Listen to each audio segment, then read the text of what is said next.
Selain product knowledge, bisa dijelaskankah strategi marketing yang Bapak gunakan sehingga Bapak bisa closing dan menjadi top agent berkali-kali, Pak?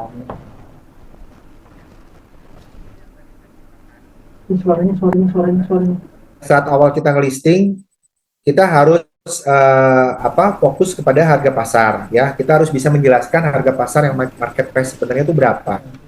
Karena bolak-balik properti itu kan ujung-ujungnya adalah harga ya.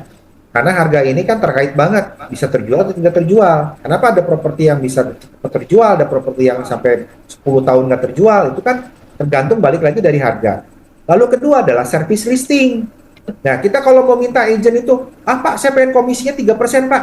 Ya sekarang kamu ngerjain apa gitu loh, dilaporkan enggak, udah diapain aja listingnya, masuk portal ke, lalu medsos ke, medsos apa yang sudah dikerjakan, apakah meta ad lah, atau bikin konten, bikin apa, ya kita ungkapkan gitu, kita ceritakan kepada pemilik gitu ya, bahwa pemilik tuh tahu, kita sudah ada effort, kita sudah ada usaha, dan ternyata Pak, ini loh hasil responnya begini, makanya dibuatlah ya apa yang namanya laporan pemasaran. Bisa dibuka. Nah, dengan laporan pemasaran itu membuat pemilik itu jadi tahu bahwa oh iya, ternyata gambarannya ternyata dari market orang rata-rata nawar sekian harganya. Sehingga jadi melek. Ya, tugas kita itu membuat pemilik itu melek matanya, ngebuka mata lebar-lebar. Bahwa apa yang selama ini dia inginkan, misalnya contoh waris paling simpel. Ya Pak, saya warisnya ada 4 orang. Saya pengen dapat seorang 3M. Saya mau jual 12M, tapi market price-nya cuma 8M. Apakah pembeli mau ngasih subsidi buat pemilik? Ya deh, gue ngikutin lu deh. Karena lu maunya seorang dapat 3M, ini gue sumbang lah.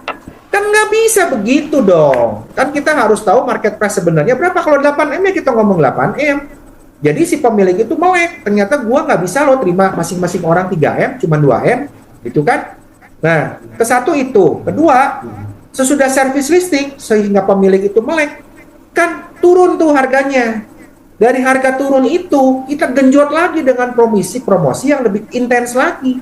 Nah, makanya kenapa ada manage listing, dengan otomatis kalau kita udah punya listing banyak, maka kita akan bermain di situ. Oh, minggu ini potensial listingnya ada 10. Minggu depan turun jadi 5. Nah, minggu depannya lagi, oh naik lagi jadi 10. Nah, dari 5 dan 10 itu kita fokuskan untuk memberikan servis yang lebih daripada yang lain. Sehingga ini secepatnya bisa menjadi uang. Karena perputaran rodanya seperti itu. Kayak tadi tangga komisi ya. Teman-teman bilang, gimana konsisten? Ya pertanyaannya gampang. Anda cek itu tangga komisi dari step 1 sampai step 10. Dan itu member broker, prinsipal juga bisa ngecek. Oh, marketing ini kenapa menurun? Oh, ternyata prospectingnya kurang. Marketing ini kenapa menurun? Oh, ternyata tuh service listingnya kurang. Ya, listingnya banyak. Source ininya banyak, leadnya banyak yang masuk, tapi nggak dikerjain, diantepin. Pantesan, cenah. Rata-rata pemilik komplain. Terus service listingnya bagaimana? Kurang nggak? Nganter bayar kurang. Orang nganter bayar kurang, berarti ngapain? Loh, berarti mungkin listing lu nggak ada yang menarik untuk dilihat orang. Listing lu harganya super duper mahal semua. Siapa yang mau lihat, gitu kan? Lu percuma cuap-cuap juga bikin konten seabrek-abrek dengan kondisi sebagus apapun, listingnya orang nggak ada yang mau lihat. Cuman nanya doang, harganya berapa? Sekian. Oh iya, tunggulah. Nanti aja kalau harganya udah turun, gitu kan? Nah, kontinuitas itu dari step 1 sampai step 10 kita kerjakan bertahap dan kita selalu kerjakan secara konsisten. Lalu main di situ nanti, olah dapurnya, mana yang butuh, mana yang second ini, mana yang dari priority ke 1, priority ketiga terus naik jadi priority ke 1. Nah, permainannya di situ.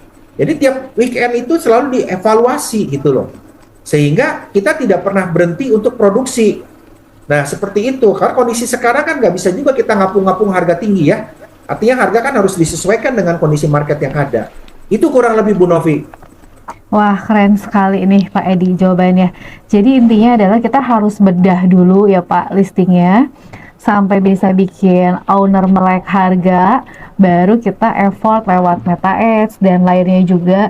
Dan yang pasti harus dikerjain terus ya Pak listingnya ya, nggak dikit doang ya Pak Edi ya.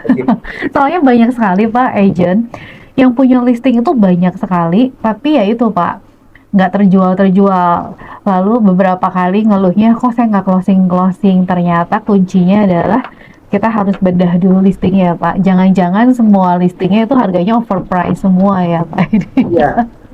Makanya kalau pengen nggak capek, kan saya bilang dari awal tuh kita harus sudah capek duluan, cek dulu lokasi, cek harga marketnya, sehingga pada saat kita udah ketemu pemilik tuh udah enak, kita udah ngomong, udah pede abis, yakin gitu loh, Pak, ini Bapak minta segini, yang terjual di sana kemarin segitu Pak, tanahnya hitungannya segini Pak, kami ngitung segini. Nah itu kan udah bisa minta nego di awal ya, sehingga Betul, yang tadi betul. saya bilang nggak ngos-ngosan nuruninnya, gitu loh. Iya Ya. betul.